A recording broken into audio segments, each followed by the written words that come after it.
าวิทยาลัยจำปาสักได้เปิดการเรียนการสอนทั้งหมด6คณะวิชาคือคณะศึกษาศาสตร์คณะเกษตรศาสตร์และป่าไม้คณะนิติศาสตร์และรัฐศาสตร์คณะเศรษฐศาสตร์และการคุ้มครองคณะวิศวกรรมศาสตร์คณะวิทยาศาสตร์ธรรมศาสตร์หลักสูตรการเรียนการสอนรวมมี18ภาควิชา56สาขาวิชาเรียนระบบปริญญาตรีปกติ35สาขาปริญญาตรีต่อเนื่อง13สาขาปริญญาโท8สาขาวิชาเรียน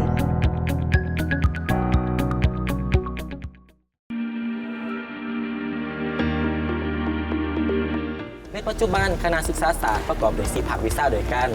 ที่ได้เปิดการเรียนการสอนเป็นหลักสูตรระดับปริญญาตรีจะประกอบมี1ภาควิชาครูวิทยาศาสตร์ธรรมศาสตร์ประกอบด้วย3สาขาด้วยกันคือ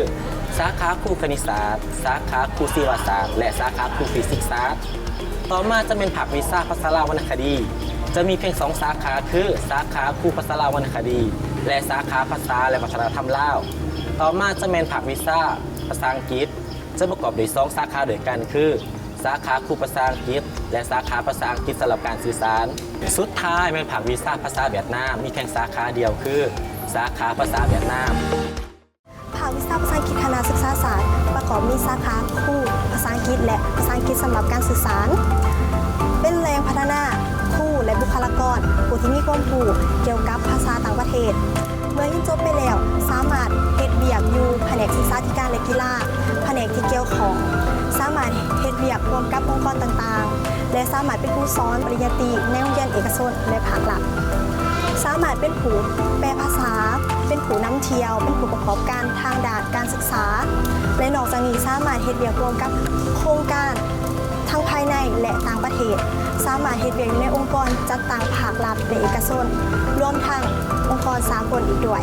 ภาควิชาภาษาเวียดนามคณะศึกษาศาสตร์ประกอบมีสาขาภาษาเวียดนามเป็นแหล่งพัฒนาบุคลากรที่มีความรู้ด้านภาษาเวียดนามโดยตรงเมื่อเรียนจบไปแล้วสามารถเฮ็ดเวียกร่วมกับโครงการอยู่ภายในต่างประเทศได้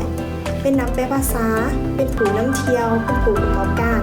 และเฮ็ดเวียกในองค์การจัดตั้งภาครัฐและเอกชนสามารถเฮ็ดเวียกกับองค์กรจัดตั้งสากลเมื่อมาเป็นนักศึกษาสังกัดอยู่ในภาควิชาของเฮาแล้วซึ่งของเฮาจะได้สัมผัสกับภาษาวัฒนธรรมการดำรงชีวิตตัวจริงของชาวเวียดนามที่ซอเวียดนามอีกด้วยสบายดีน้องๆทุกคนเลยมิสเตอร์วาน้ำฝนแม่นวิไลเป็นนักศึกษาจากคณะศึกษาศาสตร์ภาควิชาภาษาอังกฤษสาขาครูภาษาอังกฤษที่มหาวิทยาลัยจำปาสักมื้อนี้จะมาแชร์เกี่ยวกับประสบการณ์สำหรับการแลกเปลี่ยนที่ต่างประเทศของเนาะเป็นคนหนึ่งที่มีโอกาสได้รับถึงการแลกเปลี่ยนของ Genesis 2022ที่ประเทศญี่ปุ่นเป็นระยะเวลาเกือบประมาณ1 อาทิตย์เนาะและนอกจากนี้ยังได้มีโอกาสไปทัศนศึกษาที่ประเทศอินเดียเป็นระยะเวลากว่า2 อาทิตย์โดยที่มีชื่อว่า India Youth Leader Exchange 2024 เนาะเป็นแนวใดน้องๆทุกคนหลังจากได้ฟังประสบการณ์ต่างๆแล้วเขาเฉยเล่าให้ฟังมีความสนใจบ่ถ้าหากว่าทุกคนเนาะอยากสมัครหรือว่าอยากประสบการณ์ตัวจริงเนาะให้พวกน้องเข้ามาลงทะเบียนเรียนที่คณะศึกษาศาสตร์ของพวกเราเลยเด้อ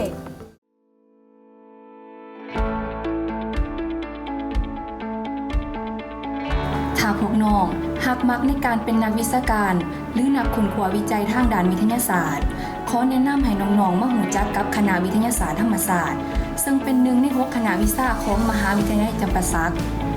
ซึ่งมีหลักสูตรการเรียนการสอนที่สามารถรองรับบรรดาอาชีพต่างๆทั้งภาครัฐและภาคเอกชนซึ่งประกอบมีทั้งหมดอยู่4ภาควิชา 1. ภาควิชาฟิสิกส์ศาสตร์ 2. ภาควิชาเคมีศาสตร์ 3. ภาควิชาชีวศาสตร์ 4. ภาควิชาคณิตศาสตร์พวกเราเปิดรับสมัครนักศึกษาสุดใหม่ทั้งหมด7สาขาวิชาซึ่งแต่ละสาขาวิชาสามารถประกอบอาชีพที่ติดพันกับวิชาเฉพาะคือสาขาฟิสิกส์ศาสตร์สามารถเป็นนักวิชาการในบรรดาโรงงานอุตสาหกรรมต่างๆเช่นโรงงานซีเมนต์โรงงานอุตสาหกรรมเหล็กบริษัทขุดขนแร่ธาตุต่างๆไฟฟ้าธรณีศาสตร์และอุตุนิยมเป็นต้นสาขาพลังงานทดแทนสามารถเป็นนักวิชาการในบรรดาสถาบันต่างๆเช่นสถาบันค้นคว้าพลังงานและบ่อแฮแผนกทรัพยากรธรรมศาสตร์และสิ่งแวดล้อมโรงงานไฟฟ้าพลังงานทดแทนเป็นต้นแมนพลังงานลมพ ลังงานแสงตะเวนพลังงานน้ำและพลังงานความร้อนสาขาเคมีศาสตร์สามารถเป็นนักวิชาการในบรรดาแผนกการและโรงงานต่างๆเช่นแผนกสาธารณสุขแผนกทรัพยากรธรรมศาสตร์และสิ่งแวดล้อมแผนกเกษตรกรรมป่าไม้โรงงานผลิตยาโรงงานผลิตเบียร์บริษัทซีมั่งโรงงานน้ำประปาบริษัทผลิตและขุดขนบ่อแฮเป็นต้นสาขาเคมีผลิตภัณฑ์สามารถเป็นนักวิชาการในบรรดาแผนกการและโรงงานต่างๆเช่นแผนกสาธารณสุขแผนกทรัพยากรธรรมศาสตร์และสิ่งแวดล้อมแผนกเกษตรกรรมป่าไม้โรงงานผลิตยาโรงงานผลิตเบียร์โรงงานซีมั่งโรงงานน้ำประปาบริษัทผลิตและขุดขนบ่อแฮบริษัทผลิตเครื่องสำอางอุตสาหกรรมแพนแพทย์โรงงานผลิตเจียโรงงานผลิตสีโรงงานผลิตปูนชีวภาพและโรงงานอุตสาหกรรมอาหารเป็นต้นสาขาชีวศาสตร์เป็นนักวิชาการในบรรดาโครงเขตต่างๆเช่นศูนย์นิเวศวิทยากระทรวงทรัพยากรและสิ่งแวดล้อมแผนกเทคโนโลยีและการสื่อสารกระทรวงเกษตรกรรมและป่าไม้โครงการ WCS WWF เป็นต้นสาขาเทคโนโลยีชีวภาพสามารถประกอบอาชีพเป็นนักวิชาการนักค้นคว้าวิจัยประกอบอาชีพเป็นพนักงานรัฐในสถาบันการศึกษาระดับต่างๆแขนงการพัฒนาชุมชนแขนงการเกษตรกรรมและโรงงานอุตสาหกรรมอาหารและเครื่องดื่มเป็นต้นสาขาคณิตศาสตร์เป็นนักวิชาการในบรรดาโครงเขตเวียกงานต่างๆเช่นศูนย์สถิติแห่งศาสตร์นักบัญชีนักบริหารทั่วไปพนักงานในสำนักงานภาครัฐและบริษัทหางหาเอกชนที่เกี่ยวข้อง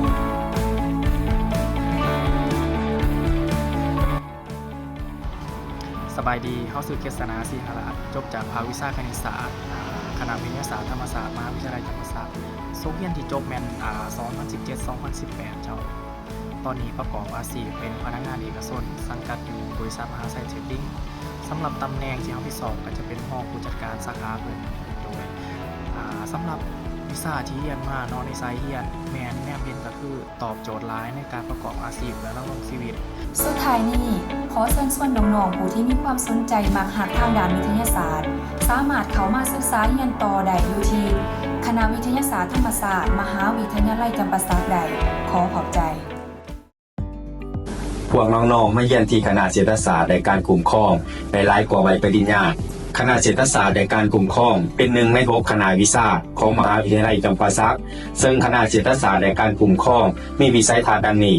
สร้างคณะเศรษฐศาสตร์ในการกลุ่มครองให้กลายเป็นบอนก่อสร้างและสนองบุคลากรที่เพียบพร้อมไปด้วยความรู้ความสามารถมีระเบียบวินัยดีเป็นศูนย์กลางทั้งหลังการค้นคว้าวิจัย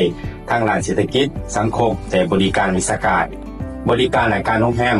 บริการรายการท่องเที่ยวและแก่สังคมเป็นต้นคณะเศรษฐศาสตร์และการปกครองประกอบมี3ภาควิชาคือภาควิชาเศรษฐศาสตร์ประกอบมี2สาขาเรียนคือสาขาเศรษฐศาสตร์ทั่วไปและสาขาเศรษฐศาสตร์ธุรกิจภาควิชาการปกครองประกอบมี2สาขาเรียนคือสาขาการปกครองและสาขาการตลาดภาควิชาท่องเที่ยวและบริการประกอบมี4สาขาเรียนคือสาขาบริหารการท่องเที่ยวสาขาบริหารโรงแรมสาขาธุรกิจการท่องเที่ยวและสาขาการพัฒนาชุมชนเคียงคู่กับการเรียนการสอนเพื่อเป็นการยกสูงคุณภาพของการเรียนการสอนในแต่ละหลักสูตรรายวิชาทางคณะของพวกเฮามีสิ่งอำนวยความสะดวกเช่นห้องเรียนที่มีคุณภาพห้องสมุดที่ให้น้องนักศึกษาเข้าไปศึกษาเพิ่มพูนของคอมพิวเตอร์เพื่อให้นักศึกษาเพิ่มทักษะงานการนำใช้ระบบ IT เป็นต้นนอกจากนั้นการศึกษายังได้พัฒนาหลายความรู้ที่ได้เรียนมาเพื่อลงปฏิบัติตัวจริงเช่นการลงฝึกงานนำองค์กรภาครัฐและภาคเอกชนการเข้าร่วมแลกเปลี่ยนกิจกรรมการเรียนการสอนทั้งภายในและต่างประเทศกิจกรรมฝึกอบรมการเป็นผู้ประกอบการธุรกิจกิจกรรมศิลปะวรรณคดีกิจกรรมกีฬากิจกรรมการออกแห่งงานเพื่อปฏิบัติตามหลักมวลของการศึกษานอกจากนั้นนักศึกษาที่เรียนดีเรียนเก่งจะไหลมีโอกาสในการสอบเซ้งคัดเลือกเอาทุนทางภายในและต่างประเทศเช่นทุนช่วยเหลือจากบริษัทเปียลาวทุนช่วยเหลือจากบริษัทชินเสืออาเซียนและทุนช่วยเหลือจากประเทศต่างๆท้ายสุดนี้ ข้าพเจ้าแนะนำตั้งหนาให้คณะเศรษฐศาสตร์และการคุ้มครองขอเรียนเชิญพวกน้องๆมาศึกษาต่อที่คณะเศรษฐศาสตร์และการคุ้มครองพอพวกน้องมาศึกษาต่อที่คณะเศรษฐศาสตร์และการคุ้มครองพวกน้องจะได้หลายกว่าใบปริญญาอย่างแน่นอน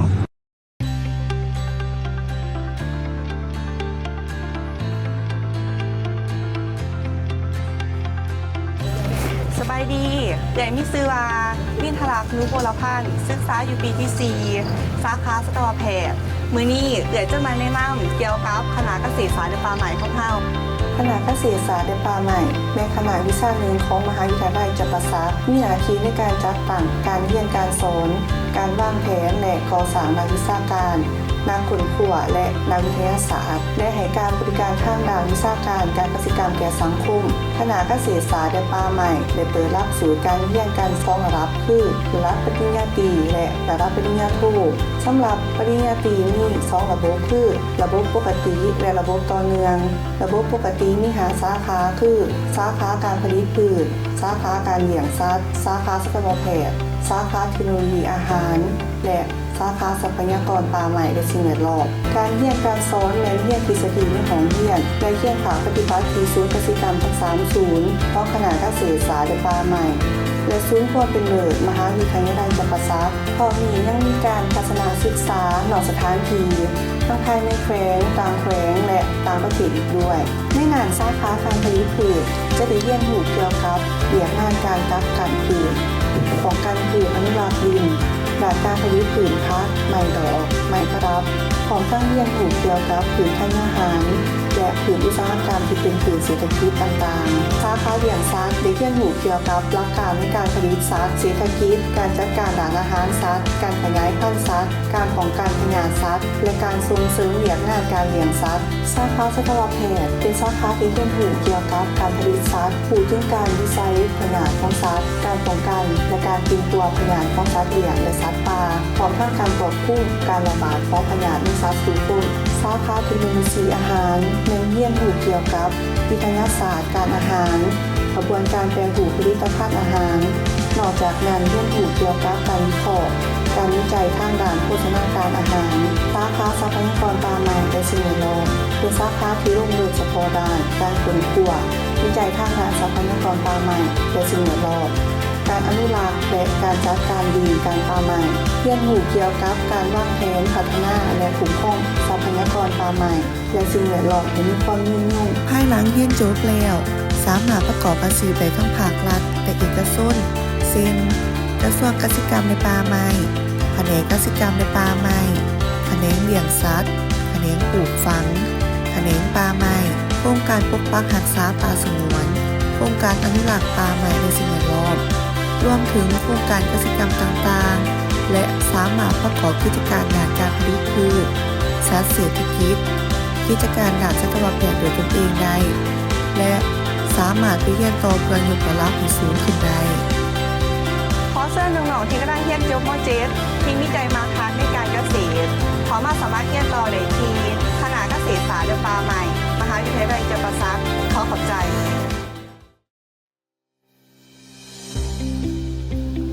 คณะนิติศาสตร์และรัฐศาสตร์เป็นหนึ่งใน6คณะวิชาที่ขึ้นกับมหาวิทยาลัยจำปาสักหลักสูตรปริญญาตรีระบบปกติมี3สาขาคือ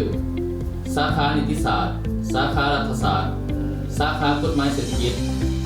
ซึ่งแต่ละสาขาใช้เวลาในการเรียนทั้งหมดอยู่4ปีสาขานิติศาสตร์มีจุดมุ่งหมายแนวใส่พัฒนาความสามารถของนักศึกษาให้มีความรู้ทางด้านวิชาการกฎหมายในขอบเขตยุติธรรมตอบสนองพนักงานวิชาการทางด้านกฎหมายให้กับองค์การจัดตั้งยุติธรรมและองค์การจัดตั้งทางสังคมต่างๆสาขารัฐศาสตร์มีจุดมุ่งหมายแนวใส่พัฒนานักศึกษาให้มีความรู้ความสามารถทางด้านกฎหมายการปกครองเรื่องงานบริหารรัฐเพื่อตอบสนองพนักงานวิชาการทางด้านกฎหมายให้องค์การปกครองและองค์การจัดตั้งทางสังคมต่างๆสาขากฎหมายเศรษฐกิจมีจุดมุ่งหมายเพื่อสร้างให้นักศึกษาเป็นนักวิชาการทางด้านกฎหมายเศรษฐกิจที่มีคุณภาพมีคุณสมบัติศีลธรรมปฏิบัติสนองนักวิชาการทางด้านกฎหมายให้ภาคส่วนแขนงองค์การจัดตั้งของรัฐเอกชนตามความมีความต้องการของแผนพัฒนาเศรษฐกิจสังคมในขอบเขตแขวงภาคใต้ขอบเขตทั่วประเทศภาคพื้นและสากล เกี่ยวกับกิจกรรมการเรียนการสอนภายในคณะนิติศาสตร์และรัฐศาสตร์พวกน้องจะได้เรียนรู้ทางด้านทฤษฎีบรรดากฎหมายต่างๆและเข้าร่วมเฮ็ดกิจกรรมตัวจริงเป็นต้นการเข้าร่วมพิจารณาคดีของศาลจำลองซึ่งนักศึกษาจะได้รับบทบาทเป็นผู้พิพากษาเป็นจ่าศาลเป็นทนายพ่วงอัยการและผู้เข้าร่วมอื่นๆในการดำเนินคดีเข้าร่วมรับฟังการพิจารณาคดีของศาลประชาชนที่ติดพันกับวิชาเฉพาะเข้าร่วมกองประชุมสำคัญต่างๆขององค์การปกครองที่เกี่ยวข้องกับวิชาเฉพาะเช่นกองประชุมสภาแห่งชาติกองประชุมสภาขันแขวงเข้าร่วมการลงเผยแพร่ให้ข้อมูลทางด้านกฎหมายให้กับโรงเรียนและชุมชนในบรรดาเมืองและแขวงต่างๆเข้าร่วมเป็นนักศึกษาแลกเปลี่ยนกับมหาวิทยาลัยต่างประเทศเช่นราชอาณาจักรไทยและประเทศเวียดนามนอกจากนั้นน้องๆยังจะได้เข้าร่วมเฮ็ดกิจกรรมต่างๆทางด้านศิลปะและกีฬา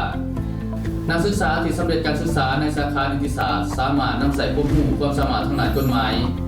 เขาในการประกอบอาชีพต่างๆเช่นเขาเป็นพนักงานในของเขตยุติธรรมศาลอัยการทนายพ่วงที่ปรึกษาทางด้านกฎหมายในองค์การจัดตั้งต่างๆทางภาคเอกชน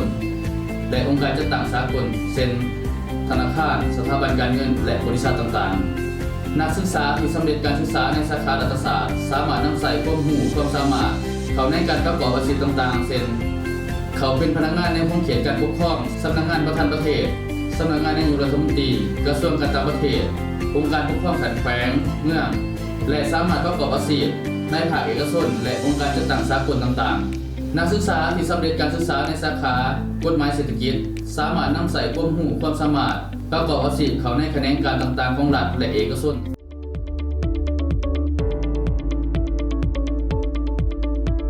สวัสดีข้าพเจ้าชื่อรัตนวงศ์แสงสายข้าพเจ้าเป็นอดีตนักศึกษาคณะนิติศาสตร์รัฐศาสตร์ภาควิชานิติศาสตร์ปัจจุบันข้าพเจ้าเฮ็ดเวียกอยู่กับโครงการแบบซิโคประจำสปป.ลาวตำแหน่งวิชาการกฎหมายประจำอยู่ที่ศูนย์บริการกฎหมายแก่ประชาชนคณะนิติศาสตร์รัฐศาสตร์มหาวิทยาลัยจำปาสักข้าพเจ้าได้เรียนรู้เกี่ยวกับบรรดาทฤษฎีกฎหมายต่างๆนอกจากนั้นยังได้เรียนเกี่ยวกับการลงปฏิบัติตัวจริงเช่นการศาลจำลองซึ่งนักศึกษาจะได้รับบทบาทในการเป็นผู้พิพากษา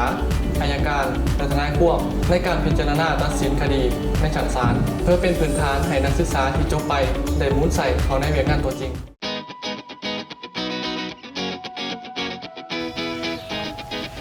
สวัสดีน้องวิศวานางหมานิโสดเดซ่าเป็นนักศึกษาปีที่1ของภาควิชาสถาปัตยกรรมศาสตร์คณะวิศวกรรมศาสตร์วันนี้เราจะมาแนะนำคณะวิศวกรรมศาสตร์ของมหาวิทยาลัยจำปาสักคณะวิศวกรรมศาสตร์ประกอบมี3ภาควิชาคือภาควิชาวิศวกรรมโยธาภาควิชาวิศวกรรมไฟฟ้า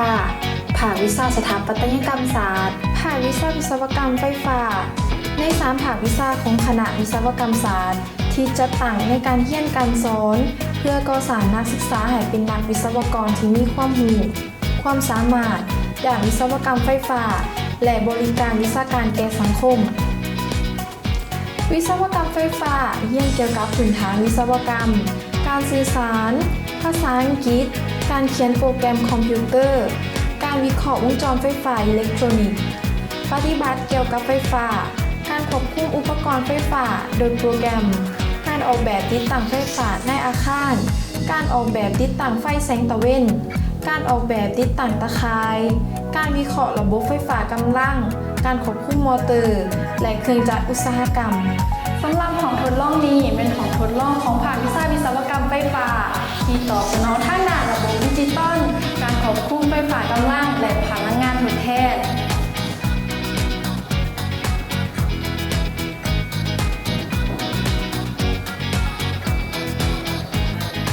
ส่วนนี้เป็นการทดลองการควบคุมไฟฟ้ากำลังประกอบมีการควบคุมมอเตอร์ซึ่งภาคส่วนนี้จะเป็นการควบคุมทางด้านวงจรไฟฟ้าและการควบคุมทางด้านความปลอดภัย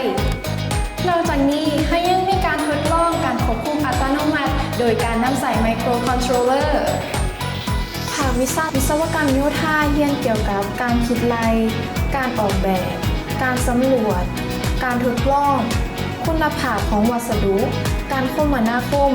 ขนส่งและการก่อสร้างอาคารเส้นทางหัวเขื่อนชลประทานและอื่นๆซึ่งนักศึกษาจะได้เรียนรู้ทุกๆขั้นตอนของเวียกงานโยธาการ ประกอบอาชีพสามารถเฮ็ดเวียกเกี่ยวกับวิศวกรรมในหลายๆด่านเช่นเป็นนักออกแบบวิชาการภาคสนามวิชาการของทดลองนักสำรวจนักประเมินราคาผู้คุ้มครองโครงการก่อสร้างใดทั้งภาครัฐและเอกชนเช่นบริษัทก่อสร้างบริษัทสำรวจออกแบบบริษัทที่ปรึกษากระทรวงโยธาธิการและขนส่งและยังสามารถเปิดบริษัทเป็นของตนเองหรือเป็นครูอาจารย์สอนวิชาดังกล่าวก็ได้สำหรับเครื่องทดลองของภาควิชาวิศวกรรมโยธาประกอบมีเครื่องทดลองสำหรับวัสดุดินที่ใช้ในการก่อสร้างทางนอกจากนี้เขายังมีกล่องวัดแทกระดับและกล่องวัดแทกมุ่งในการสำรวจและวัดแทกหัวท่าภาควิชาสถาปัตยกรรมศาสตร์แม่นภาควิชาหนึ่งที่สังกัดภายในคณะวิศวกรรมศาสตร์ซึ่งภาควิชาสถาปัตยกรรมศาสตร์เป็นหลักสูตรที่เปิดการเรียนการสอนในระดับปริญญาตรีโดยมี2สาขาประกอบด้วยสาขาสถาปัตยกรรมศาสตร์และสาขาการออกแบบสถาปัตยกรรมผังเมืองทั้ง2สาขามีเป้าหมายเพื่อสร้างนักสถาปนิกที่มีความรู้ความสามารถทางด้านการออกแบบสถาปัตยกรรมและการออกแบบวางแผนพัฒนาเมืองโดยการทรงพันความรู้พร้อมทั้งประสานเชื่อมโยงความรู้ในแขนงต่างๆที่เกี่ยวข้องเพื่อยกระดับทางด้านวิชาการและวิชาชีพให้ก้าวขึ้นสู่มาตรฐานระดับสากลต่อไปในปัจจุบันและอนาคตเพื่อประกอบส่วนในการพัฒนาเศรษฐกิจสังคมวัฒนธรรมและสิ่งแวดล้อมสำหรับภาควิชาสถาปัตยกรรมจะเป็นโมเดลเพื่อชนเผ่าของคงเขตภาคใต้ของลาว